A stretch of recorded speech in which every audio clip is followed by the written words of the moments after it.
Well, always hot and humid and subject to pretty severe showers here in Brazil. Let's have a look at the starting grid. On the front row, the two Williams Renaults of Prost and Hill. Behind them, Senna and Schumacher in the McLaren and the Benetton. Michael Andretti on board with John Lacey. Yeah. At that time in '93, Ferrari decided to put that, what they'd call the traditional white stripe around the car. I actually didn't like that white livery going onto the red car. I was a big believer in the beauty of that scarlet Ferrari in all its glory, but it was a way, I think, of enticing the fans back to Ferrari's halcyon days, I think, where Lauda used to have that white stripe around the car, but memory serves correct, it was gone in '94 and they went back to the traditional Rossa Corsa. That gap on the left-hand line, left-hand to us, is for Luca Badoer.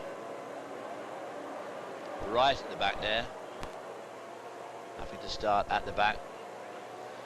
Lights coming up. Ready? Oh, quick. Wow. Alan Prost makes a good start. Terrific start, and there's And Senna. Senna goes past Damon Hill. And a big crash there. Wow. Massive impact in the back of the picture. Prost leads Senna. It was a brilliant start by Prost, who really got the launch control sorted out on the car. Damon Hill third there and Senna second. David, look at this. Oh, big crash going into turn one. A bit of runoff area there. That's Berger and Andretti. Yeah, Andretti started 7th. Berger started 13th. Wow. Whoa. Is that Andretti's car? And we got the spot Oh, on Andretti made a bit of a slow start. Gerhard Berger made a great start. Going down the outside there on that yellow hatching. Whoa. Just look at rear wing Michael gone Andretti. already. Oh, very heavy crash. Gosh, back at the front of the race, Alain Prost and Senna. There is Martin Brundle in the Ligier out. So already a lot of action in the opening stages of this Brazilian Grand Prix of 1993. There is the FW15C. So Alan Prost leads Ayrton Senna, and Senna making a great start and going around Damon Hill, who made not such a good start, as Martin Brundle climbs out of the wreckage. He's unharmed, looks fine as he walks away, but no doubt pretty disgusted with the event. Boy. Dry, but as you can see, not many shadows, so no shadow there, so they're going in and out of the sunshine as Alan Prost sets a pretty hot pace around the Brazilian Grand Prix track, and of course right behind him, local hero Ayrton Senna, and they're both leaving Damon Hill behind a little bit. Damon Hill back there in third, and then behind him is Michael Schumacher in fourth spot.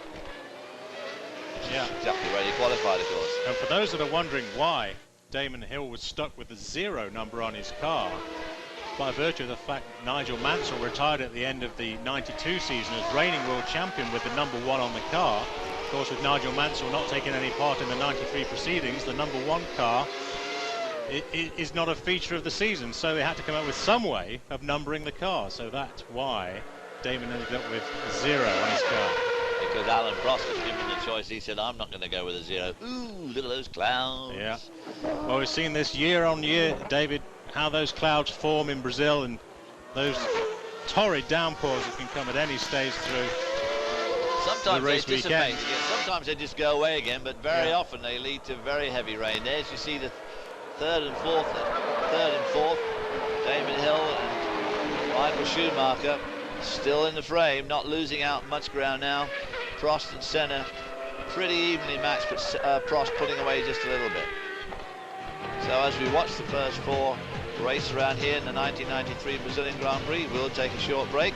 We'll be right back. Formula One decade, the Brazilian Grand Prix of 1993.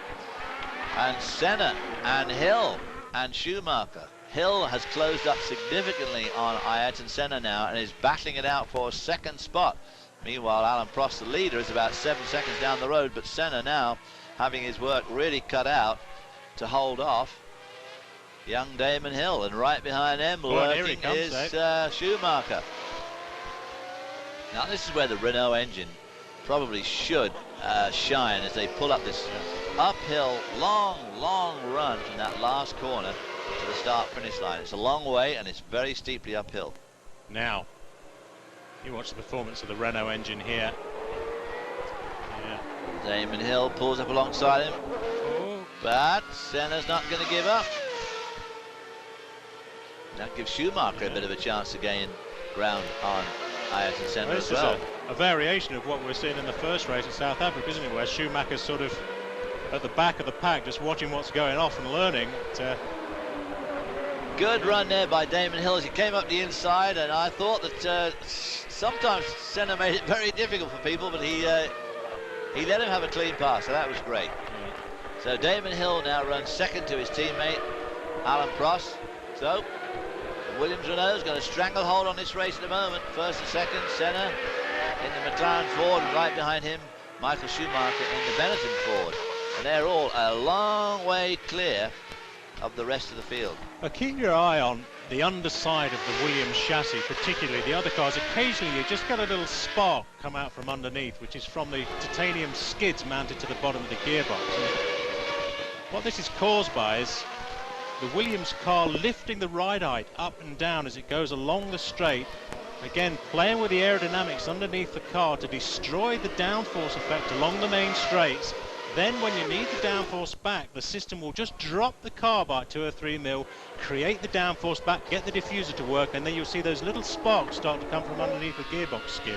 This is the amazing technology that these guys are working with. Sometimes, because they're quite big sparks. We saw some huge showers of sparks in those days. We're not seeing them today. Well, what was caused by it, for this season, the FIA insisted that they lift the ride height, not so much the ride height, the height of the front wing off the ground.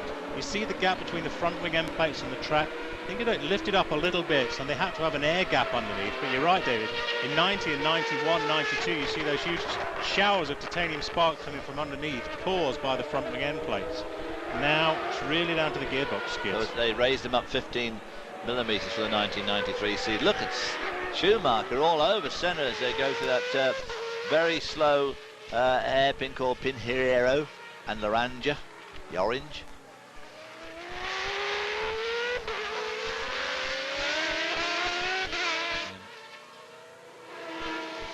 The McLaren wing significantly looking like significantly less downforce to me than the Williams are carrying, for sure. Yeah, and the reason for that is they just have not got the power to pull it. Yeah.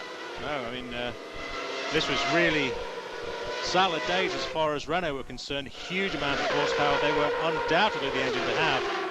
The Ford engine was a Ford V8, torquey but down on horsepower, certainly in comparison to the might of the V12 Ferrari and the V10 Renault RS5 engines they were using at the time. And of course Honda had been so dominant for years before this had left Formula One, certainly for interim, back again now as we know, but certainly at that time they had gone away and left McLaren in a bit of a void.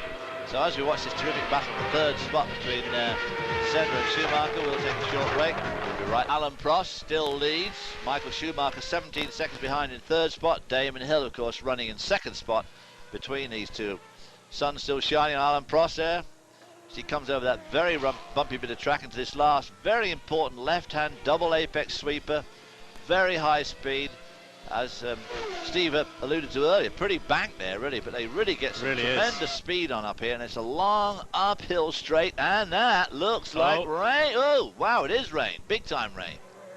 And here it comes, look at that, how quick, just what we're saying, how quick the rain can start to fall here. Again, we're watching Alain Prost, but he really has dropped that speed as he's coming down to the lowest part of the circuit, but dry down here, look. Yeah, broken out of the rain down here. That shower mainly focused on that front straightaway, but of course for these slick tyres you have to be so careful. The slick tyres they used back in 93, if you run onto one of those wet, especially heavily wet places, obviously the car just absolutely complete handful. Ayrton Senna now running in fourth spot, struggling to make up time on the leaders. Oh, and look at the rain now. The difference between look at him overtaking top the rain and the there. lower part of the circuit, but you're right. And Ayrton Senna, I believe, must have dashed into the pits. Here he comes.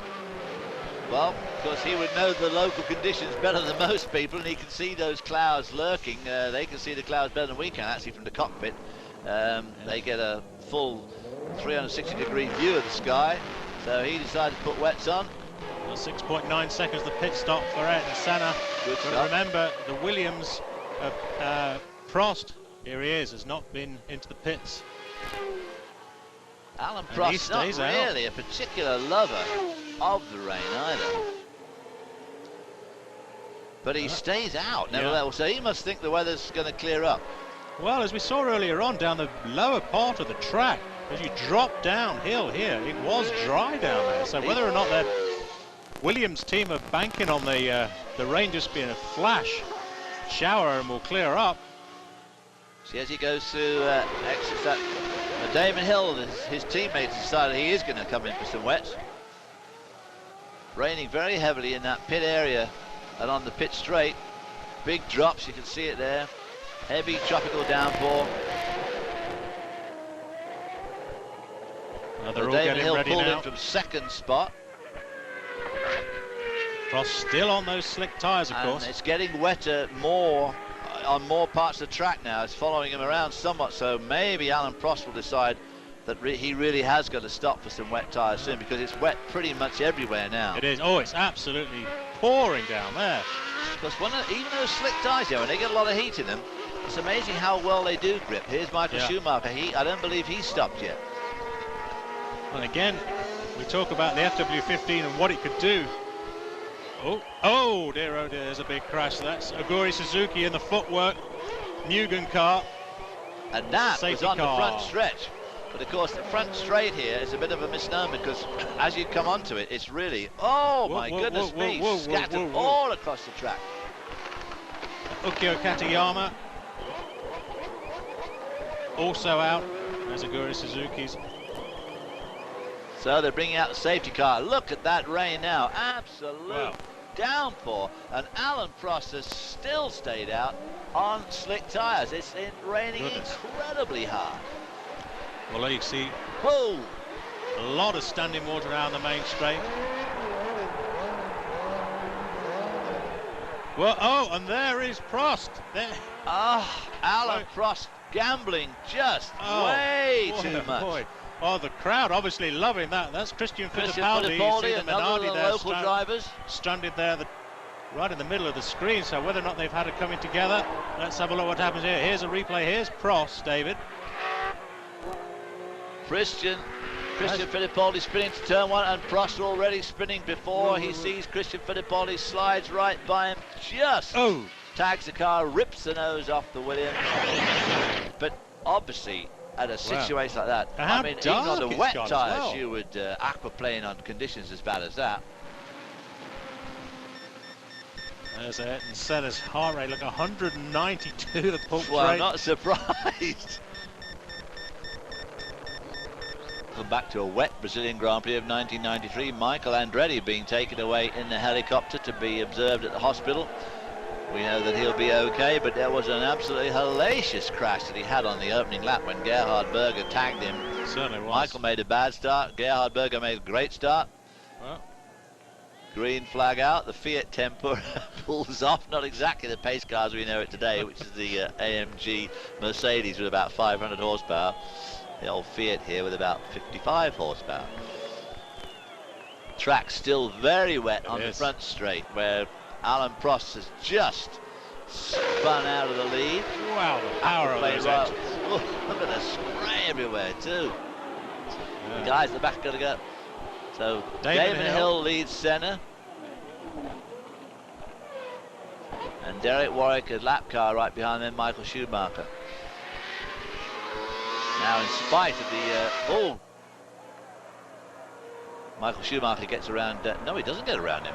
Trying to get around Derek Warwick. Trying to get around him. Warwick not really. He's not giving up at all. Now it's drying out at this corner here, which is the Desida do Lago, corner between two lakes, and it's drier on this run up here. So if it continues to dry out this, we're going to see some more pit stops, I would think, to go back to slick tyres. But they're going to have to give it a little bit of time yet, because that front straight is unbelievably wet. Yeah.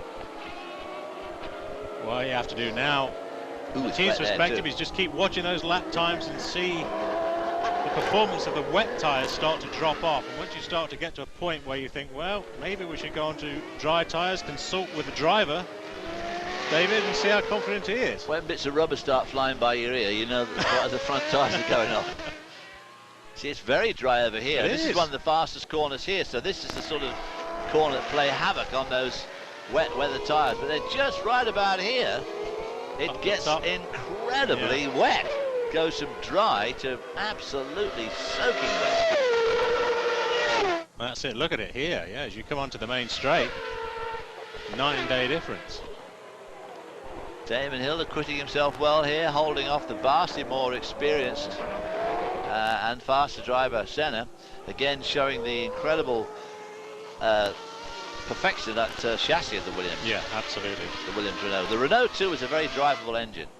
It was. It had a lot of torque, Yeah. a lot of horsepower, but they managed to manipulate it so it also remained very drivable. I mean, they were really in an absolute class of their own. And look on the Williams chassis, it's quite interesting how low the cockpit sides are. Remember how nowadays they're built up right around the driver's head and shoulders to protect him. In those days, back in '93, the head and shoulders of the driver were very exposed. But that Alex Zanardi in only his 6th Formula 1 race is up to 6th. So he must be pretty happy with that, considering he started off in 15th. He's in the Lotus Ford, so that rain didn't hurt him. On board now with Damon Hill. There you see the speed, the kilometres. Look how they accelerate. Yeah. This is up that long, and then it suddenly gets wet right about here. Now here's that bank we were talking about there at the start of the race on the dummy grid.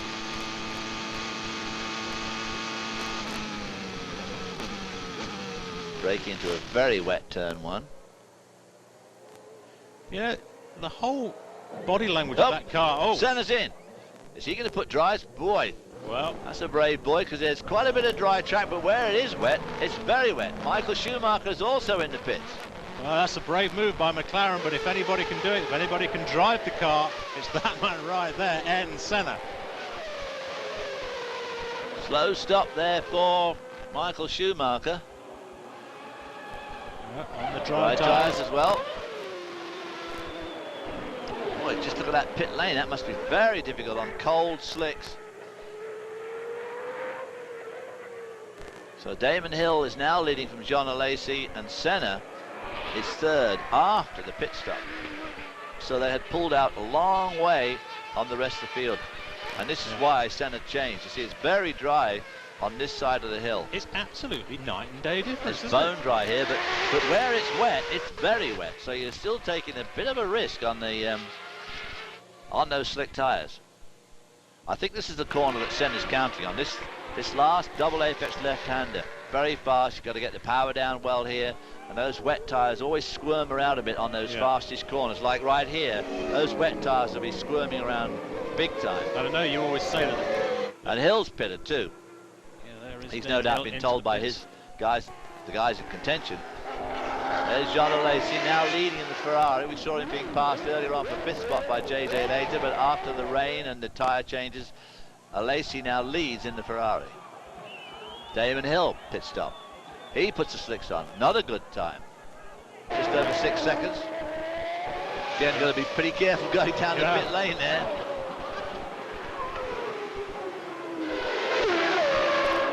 Wow.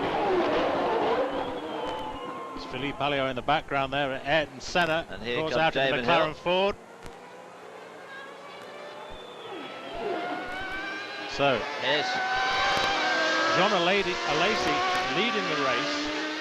And a Ferrari at the Alliot there in moment. 4th. Senna, of course, tiptoeing through those first 2 corners, which are still very wet, in hot pursuit now of Damon Hill. Both on dry tyres. Everybody coming in.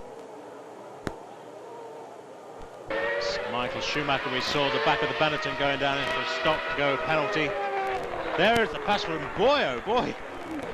That is a pass for second, excuse me, by Ayrton Senna, but he really just rocketed by Damon past Hill. him. And of course, these guys are racing for second. Right in front of them there is John Alesi, who's going to have to stop to change into dry tyres soon. Absolutely rockets by on the wet, braking hard on slick tyres. That was what made Ayrton Senna one of the greatest drivers ever lived. There you see the running order at the moment. We'll be right Welcome back to the Brazilian Grand Prix of 1993. We've just got 3 laps left to go. Michael Schumacher hot on the tail of Johnny Herbert, looking for 3rd spot for a podium finish. Johnny Herbert, of course, in the Lotus Ford.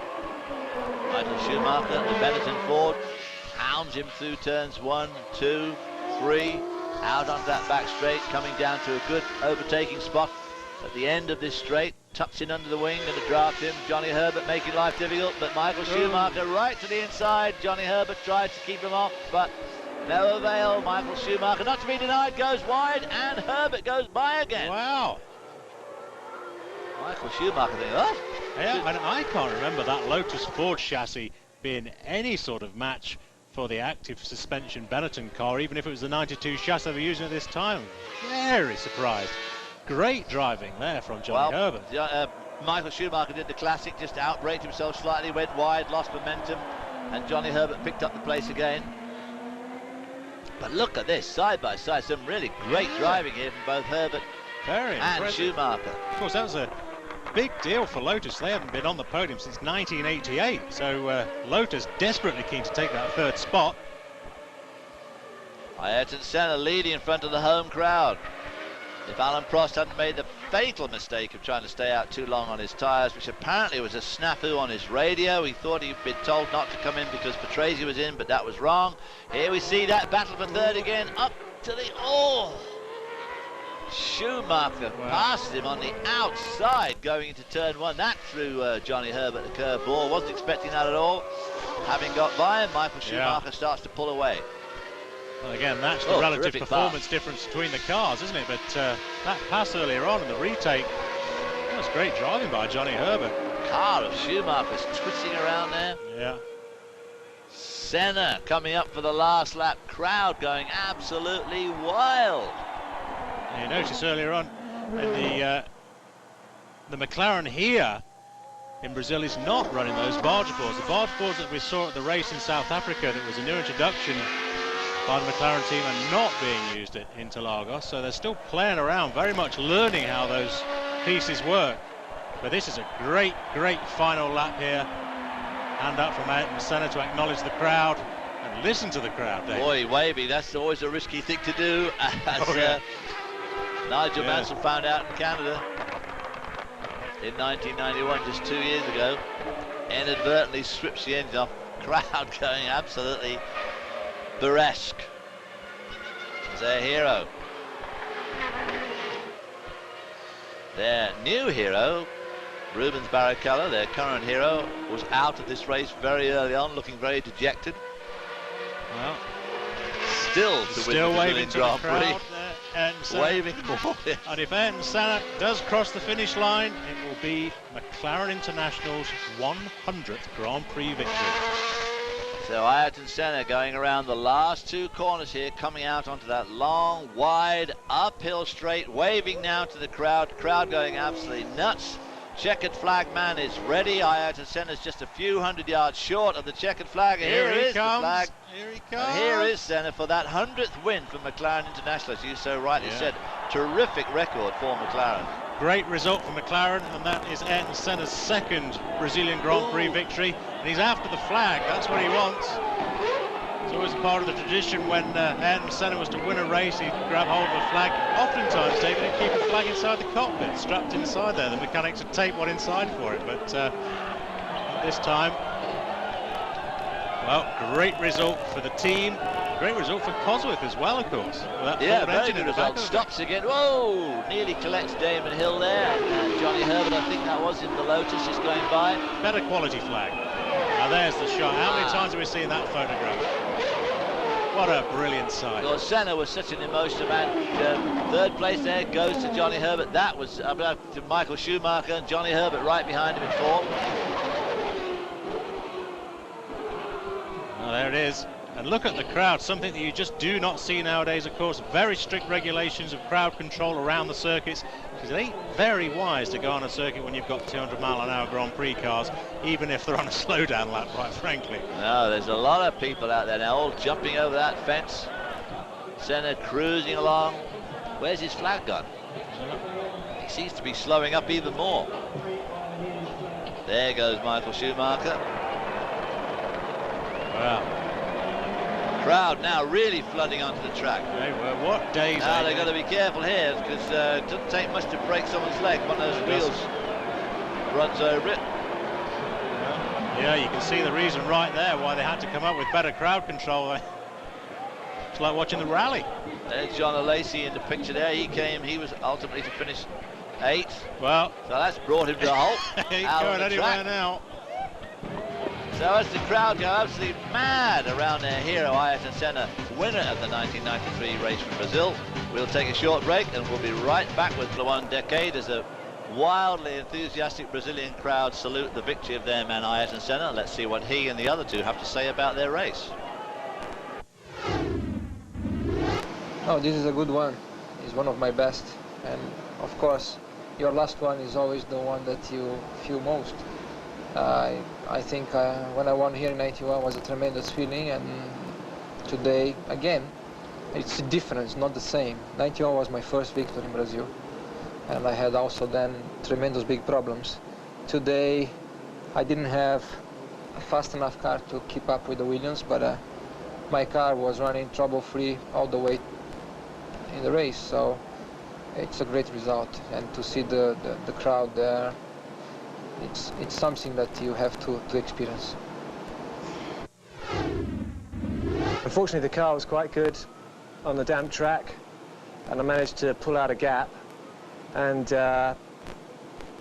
then when I got back on the circuit, I just lost out a bit to Ayrton, because I think he must have come in a bit earlier. But I was pushing and I was having a race there, and I was very keen to. I thought I had a car that I could win with, and unfortunately when I got to traffic I lost a bit out, and I decided that second place was not a bad position for my 4th Grand Prix, so I'm happy. No, I didn't really, but I overtook him on the inside. In the moment I overtook him, there was quite a lot of dirt, and when I turned in the corner, I had a nice situation where I nearly spun off. So I was actually quite happy to stay on the road and let him pass. And I have to say, Johnny is a quite fair driver, and we had a good competition in the race, I think. And I think that has to be like this to do racing. We made a great show. I'm quite happy for my 3rd place. For me, it's something like a victory, because with all the problems I had today, I think we have done something like a victory. Well, all in all, a pretty good race for all 3 of those guys. They couldn't complain. We'll be right back in a minute. For Ayrton Senna, in a car that was 2 seconds slower in qualifying, and a great drive too. One of the ones that we were going to see so many times in the future from Michael Schumacher, who pulled up 40-second gap to Johnny Herbert in just 16 laps. Your driver, Steve. Yeah, it's a sign that things to come, there's no doubt about that. But that's the scene there, Ayrton Senna being mobbed. Really, it was that battle between the driving skill of Ayrton Senna and the chassis of the Williams. And we're going to see some great races yet in 1993 coming up.